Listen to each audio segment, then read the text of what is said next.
Hello and welcome to episode 4 of Let's Ruin My Algorithm. In this video series, I listen to a random music genre selected by a computer, find a few playlists on Spotify, have a go, listen to a little bit of it, then I give my impressions of the genre and a few of my top tracks. Although it's only episode 4, it's been a pretty interesting ride so far. We've gone from Ethiopian jazz to death metal to indie music, and now today is no less different. We've been listening to Baroque Cello for the last week. So what is Baroque Cello? Obviously, Baroque Cello is cello music made during the Baroque period. And from here, I usually like to give a bit more of a definition than that and a little bit of a history of the genre. But I think given the Baroque period and the genre are so intertwined, I would either be repeating myself or not really giving any sort of credence to either the history of the Baroque period or the genre itself. So I think rather than saying this is what Baroque cello is and this is what Baroque music is, let's go into the history of the Baroque period as an art form and a style, and try to define a little bit of what Baroque music and therefore Baroque cello is. The Baroque period lasted from about 1600 to 1750. So as you would know, since we're in the year 2025 when this is recording, this is well before what we would consider modern music. A lot of modern music comes from the blues tradition of the early 1900s, turning into blues and jazz, rock and roll, and pop music that we have today. Obviously, you can't say that modern music is without influence from stuff from the 1700s, but obviously all of our music is really inspired if you go back to the early 1900s. To give a little bit of context about when the Baroque period was, we can think the American Revolutionary War was in 1776, so the Baroque period ended about 25 years prior to that. For further context, the golden age of piracy lasted from about 1650 to the 1730s. If you're wondering what the golden age of piracy is, think Pirates of the Caribbean. I know it's far from a factual documentary on the golden age of piracy, but that's when those movies take place. And so that's well and truly within the Baroque period. Obviously, these cultures at the time were not all pirates and sailing around doing piracy. A lot was happening in Europe, a lot was happening in the colonies. Things were happening all over the world, and things were happening outside Europe. Things were happening in Asia and Africa and Australia and South America. But the Baroque period really is a European period, and the music and the art and the style of the time are what we're talking about happening in Europe, and to a lesser extent, Europe's colonies in the Americas and Africa and Australia. The Baroque period was a time of composers that even I've heard of. We have names such as Bach and Vivaldi and Handel. I'm sure a lot of us are familiar with those composers. Often we lump them in with broader classical music, but for people who want to assign them properly, they were Baroque composers. On some of the playlists I listened to, Mozart got thrown into Baroque music, but Mozart wasn't born until 1756. So he was born just towards the end of the Baroque period. And he gets actually classified more as classical than Baroque because he wasn't composing from the day he was born. So yeah, he's more well and truly classical, but obviously probably close enough to Baroque to have been very closely inspired and influenced by it. I'm no expert on exactly where the lines are, but from my reading, Mozart is very much well and truly considered a classical composer. But some of the playlists I found, and if you want to listen along, you'll probably find a little bit of Mozart in there as well. Going out of the musical styles of Baroque, it really started more as a visual style. So it's described as grand and often flamboyant. It's quite striking and used a lot of color and contrast. This is seen in Baroque paintings, as well as Baroque architecture. There were a lot of churches and palaces built around the time that were quite ornate and, as I mentioned, flamboyant, as well as some of the furniture that you would see in those churches and palaces. One of the bigger examples of Baroque architecture was the Palace of Versailles, as well as St. Peter's Basilica, both probably very famous examples of Baroque architecture that you can see and visit today. Go inside, not just see the outside, but also all the ornate and grandiose workings that is typical of the architectural style. As mentioned, it's not just the architecture and the paintings, it's also the furniture of the period. And you're probably already getting a bit of an impression on Baroque furniture. Very ornate, lots of carvings. They really liked marble, even some gold leaf on some of the furniture. Yeah, it's to me, it's over the top, and you see it. We've all been to museums and things and seen those Baroque pieces, and I think that's what we kind of think of as like the 1600s wealthy, rich people furniture. And if you want further kind of context and thinking about it, we can often see period dramas that take place between the 1600s and 1750s and see all that over-the-top furniture and architecture and art. And this is very much what the style was. And for me, the style of the music that I was listening to with the Baroque music is very much, you see those period dramas where the wealthy family is entertaining in their overly ornate ballroom, and there's a little chamber orchestra in the corner playing in the background. And that was kind of the impression I got from researching the Baroque period, and the impression I got from listening to these cello pieces. With that, the Baroque period is really a period in music where we start to see a lot of the Western music tradition come to light. They started working with stricter scales. This is where what we would consider the more contemporary orchestra starts to come in. But of course, the Baroque period wasn't just a period of formal music composition. Throughout Europe, people were still making all of their folk music that I'm sure inspired some of the Baroque tradition, and in turn, it was inspired by the Baroque tradition. And as I mentioned already, Europe wasn't the only place in the world at the time. The Baroque period really was a European movement, but things were happening elsewhere. I'm sure getting influenced by other people's travels, and as well as the culture and the art traveling to other places in the world.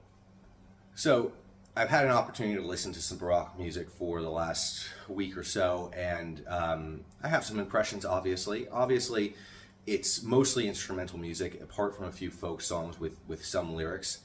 To me, a lot of it sounded like the kind of music you hear in period dramas from the early 1700s of the wealthy family entertaining in their grand ballroom with a little string quartet in the corner. Other pieces sounded like music from a fantasy movie or an RPG where you're running through the fields.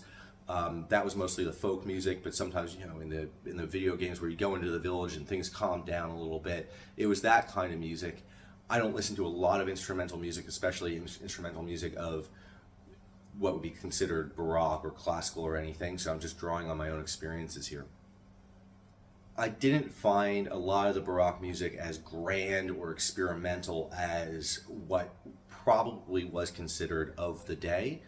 As I mentioned, the artistic style, the painting style, the architectural style was seen as over the top and flamboyant, where I didn't really hear anything over the top or flamboyant. I think that reasoning is twofold. First of all, I was listening specifically to cello pieces, and none of these were orchestral pieces. These were all, quartets, maybe quintets with cello generally as the focus.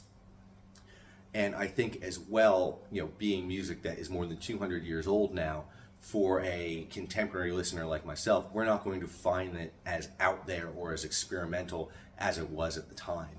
For example, you might listen to the Beatles these days and think, okay, this is just kind of pop rock music, but I don't think they were ever that experimental. But at the time, they were wild with their long haircuts and rock and roll music that parents hated, and today it's quite accessible music that everybody listens to. With that, there were a few pieces that I listened to that were obviously composed a little bit more recently, and I'm talking the last 50 years, and I would say that those were modern pieces composed in the Baroque style. And it raises a bit of the question of, even though these weren't recorded during the Baroque period, can we say that they are Baroque music? In the same way that plenty of other cultures and places around the world had their own artistic movements during the 1700s and 1600s.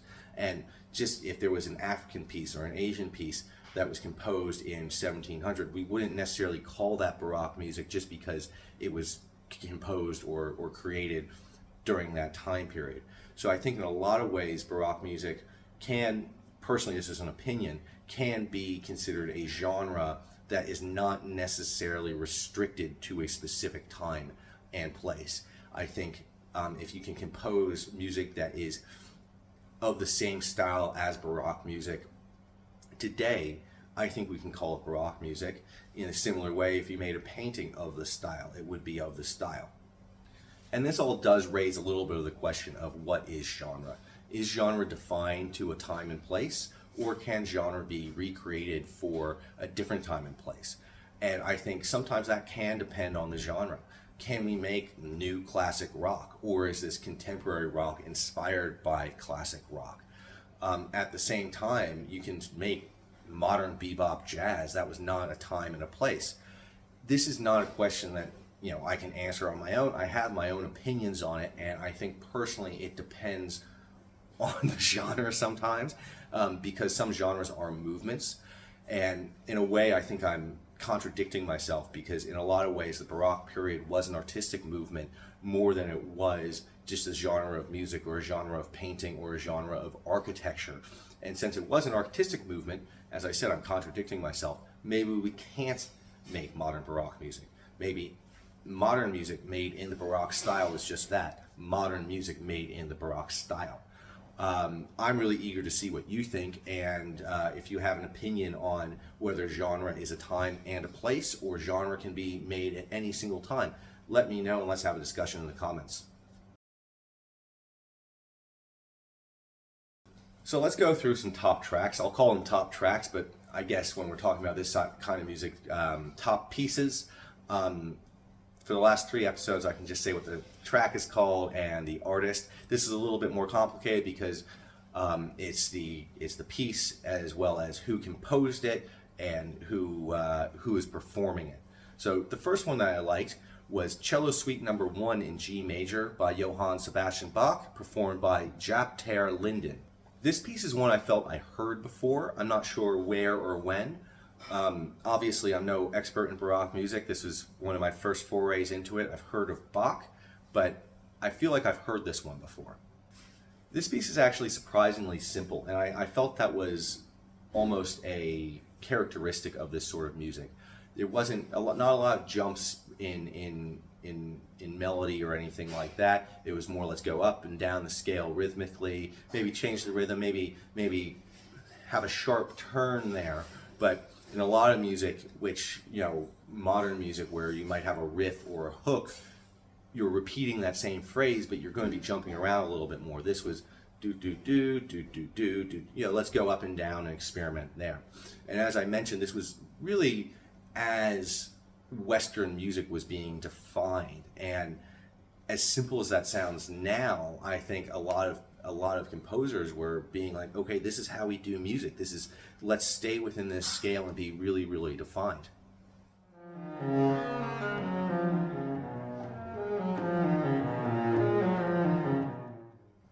The second piece that I enjoyed was Pieces de Viols Premiere Suite by Francois Couperin, performed by Marco Lulagen and Mikola.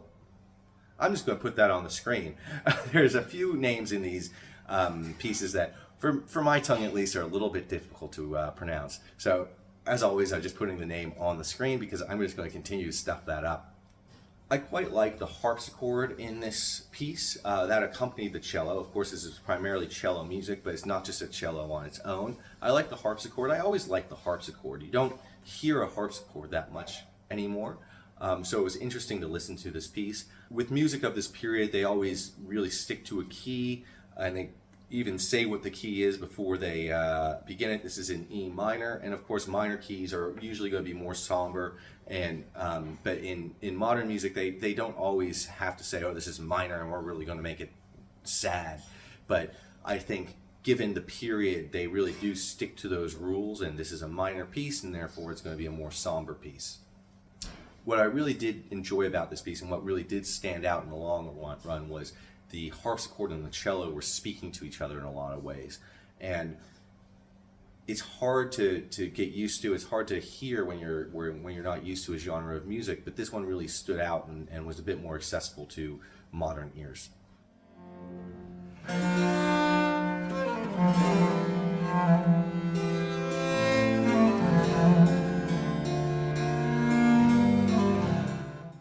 The third piece I liked was St. David's Day, which was a traditional piece performed by Sean Dagger, Shannon Mercer, and Amanda Keesmaat. This was a traditional piece from Wales. The name itself was originally in Welsh, but I'm not going to try to pronounce the Welsh. You heard how I did with trying to pronounce anything outside of English in the last piece. So thankfully it was translated for me to St. David's Day. I personally quite like traditional music, whether it's Celtic or Nordic or from somewhere else in the world outside of Europe. I listen to more traditional music from Europe personally. I like old folk songs, regardless of what language they're in. I like the jaunty little tunes, and I like this one. I think, as I mentioned, is this a Baroque piece or is this just a traditional piece of music that was written during the Baroque period?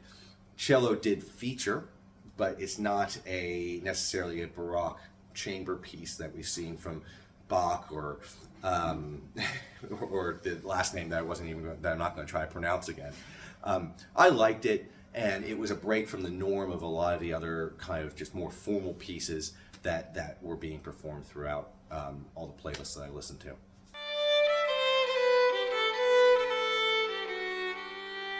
The final standout piece was the Guitar Sonata with Basso Continuo by Monsieur Vidal, performed by Pascal Voila, Amanda Keesmaat, and Jean-Guy Cote.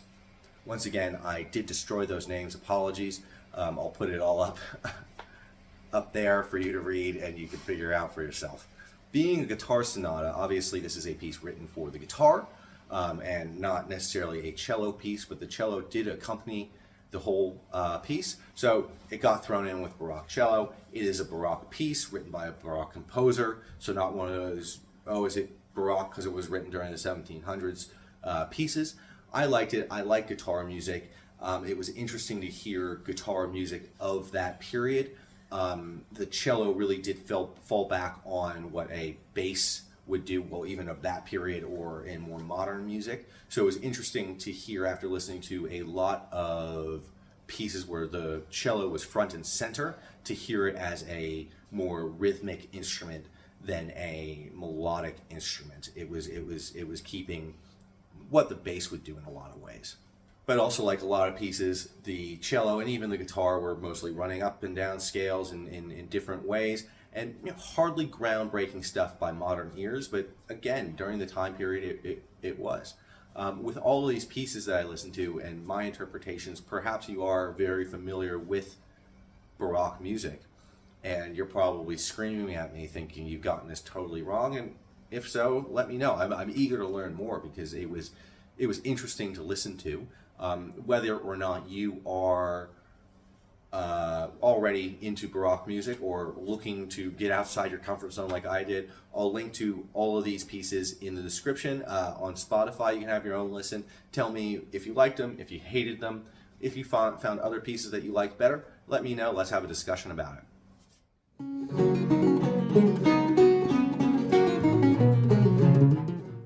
Overall, I think it was really enjoyable to experience some music that is outside my comfort zone.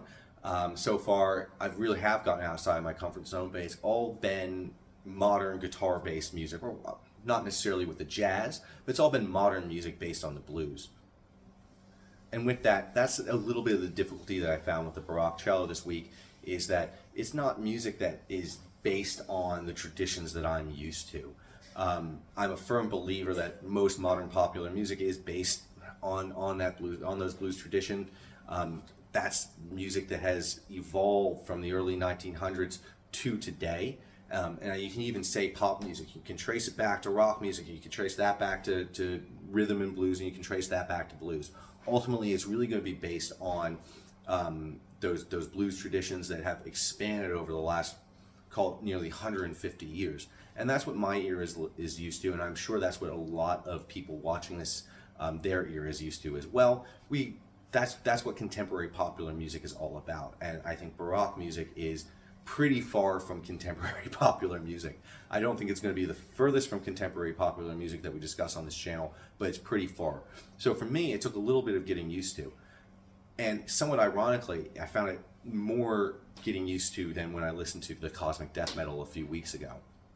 Just because it's not based on the same patterns that I know and that I love. And that didn't make it any less enjoyable. It was part of the journey, and I still found some tracks that I liked. I think one odd thing that I did find is by at least my understanding, the Baroque period was considered very experimental, even in the music, and that's not something I heard. I found it actually quite rigid, and I think once again that's just to a contemporary listener. Of the period, maybe some of their experimentation and what they were doing was considered different and a little bit out there. I felt it was rigid, but I don't think that takes away from the music. I think that was just the style of the music, and it almost made it easier to learn, make your ear learn a little bit what was going on and what was going to happen. If it was really experimental and really crazy and you just weren't going to see the twists and the turns of the genre, I think it would have been a little bit more difficult for one of my earlier jumps into the what we would say the broader classical styles. And with that, this music is often lumped into the broader classical sort of style of music, even though it is Baroque and classical is its own period that happened just after. And I've never actually sat down and listened to this style of music, and what I mean is broader classical. Never actually listened to it outside of maybe I've gone to an orchestra a few times, or heard people playing orchestra music or even cello music or chamber music or quartets. I've heard all of that before, of course, but I've never, beyond being at a venue to see an orchestra, I've never actually sat down and really listened to this kind of music. And that's what I'm enjoying about this this channel and doing this, I'll call it an experiment, because it is making me actually listen to this music. And frankly, I enjoyed it. It was a little bit different from what I'm used to, but that's the joy of music, isn't it?